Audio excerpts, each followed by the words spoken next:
প্রিয় দেশবাসী, আসসালামু আলাইকুম। আপনারা জানেন দেশে বর্তমান ছাত্র আন্দোলন চলছে। তো চাকুরির বয়স ৩০ বছরের পরিবর্তে ৩৫ বছর করার দাবিতে মূলত এই আন্দোলন।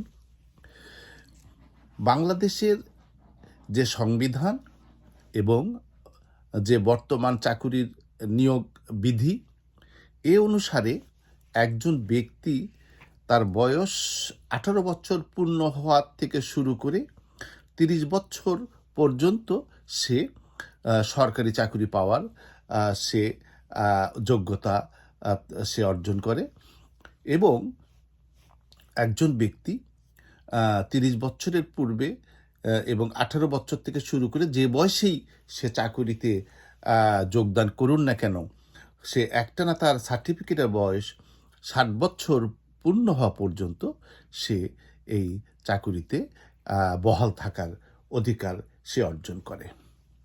এক্ষেত্রে একটি বৈষম্য, প্রাথমিকভাবে একটা বৈষম্য দেখা যায় যে একজন ব্যক্তি ১৮ বছর বয়সে চাকরি পেয়ে এবং সে ৬০ বছর পূর্ণ হওয়া পর্যন্ত চাকরিতে সে কন্টিনিউ করছে, আবার ঠিক একই সাথে এক ব্যক্তি ৩০ বছর বয়সে চাকরিতে যোগদান করে সেও চাকরিতে কন্টিনিউ করছে ৬০ বছর পর্যন্ত। তো এখানে যে ব্যক্তি ৩০ বছর বয়সে চাকরিতে নিযুক্ত হন সে একটানা ৩০ বছর চাকরি করিতে পারেন।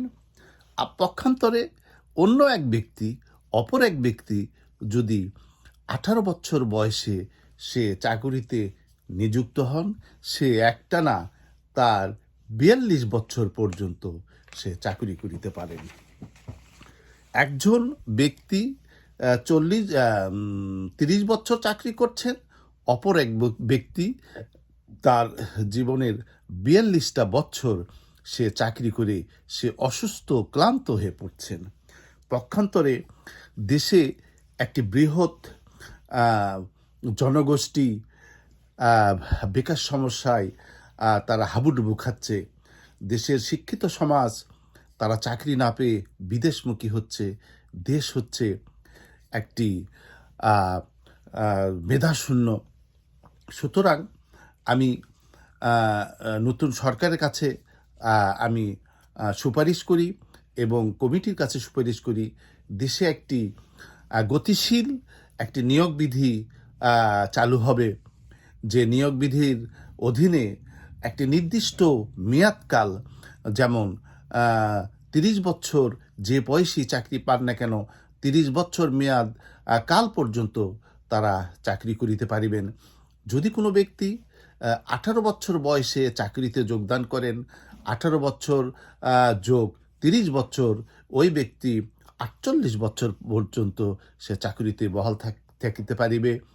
যদি ঠিক একইভাবে যদি কোনো ব্যক্তি ২৫ বছর তার বয়সে চাকরিতে যোগদান করে, ওই ব্যক্তি একটানা ৩০ বছর চাকরি করে ২৫ যোগ ৩০ সে ৫৫ বছর বয়সে সে অবসর গ্রহণ করিবে।